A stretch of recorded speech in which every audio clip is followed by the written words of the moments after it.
Құрметті оқушы, біз саған қашықтықтан оқудың ерекшеліктері туралы айтатын боламыз. Сен біраз уақыт ерекше түрде білім алатын боласың.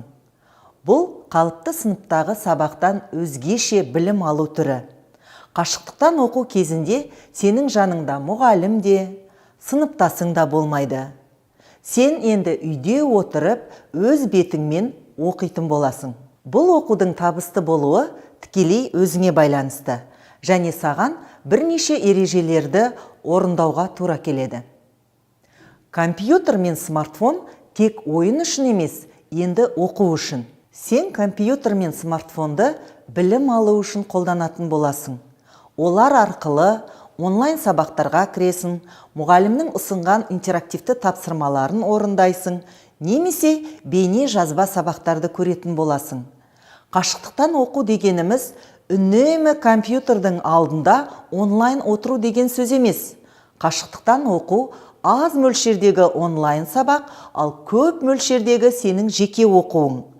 Сен белгіленген уақыт бойынша онлайн сабақтарға кіресің, ал қалған уақытта оқулықтың, дәптердің көмегімен жеке тапсырмаларды орындайтын боласың. Ал енді сен осы қашықтықтан оқуға қалай дайындаласың?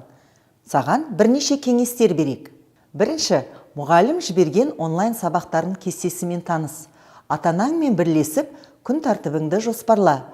Ұйқы, тамақ ішу, дем алу, онлайн сабақтарға қатысу, өз бетіңмен жеке тапсырмаларды орындаудың уақыттарын белгілеп ал. Екінші, қашықтықтан оқуға қажетті арнайы құралдардың дайындығын қадағала. Қандай да бір кедергілер кездессе, ата-анаңнан көмек сұра. Келесі, оқу орныңды дайында. Оның саған қолайлы оқу орын екеніне көз жеткіз. Енді біз онлайн сабақ кезінде сенің әрекеттерің қандай болады? Соны қарастырып өтейік.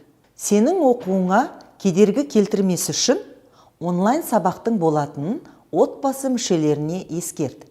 Онлайн сабақ кезінде мұғалімді мұқият тыңда. Туындаған сұрақтарың болса, оны жазып ал. Сабақ біткеннен кейін сен оны мұғалімдерге қоя аласың.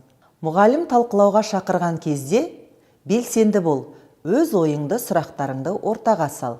Қашықтықтан оқу кезінде онлайн сабаққа қатысқаннан бөлек сен жеке тапсырма орындайсың. Ол кезде не істеу керек? Мұғалім ұсынған тапсырманы жеке орындап көр.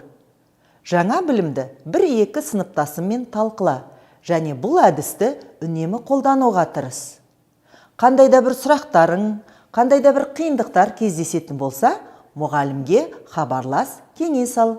Сонымен, қашықтықтан оқуда табысты болу үшін біз сені 5 саусақ ережесін орындауға шақырамыз. Бірінші, қашықтықтан оқуды жауапкершілікпен қабылда.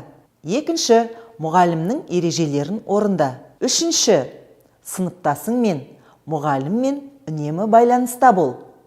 Төртінші, онлайн сабақтарға қатыс. Бесінші ереже, берілген тапсырмаларды уақытында орында. Сонымен, құрметті оқушы, қашықтықтан оқу кезінде сен уақытты басқаруды, өзіңді өзің ұйымдастыруды, өз бетіңше жеке оқуды үйрене бастайсың.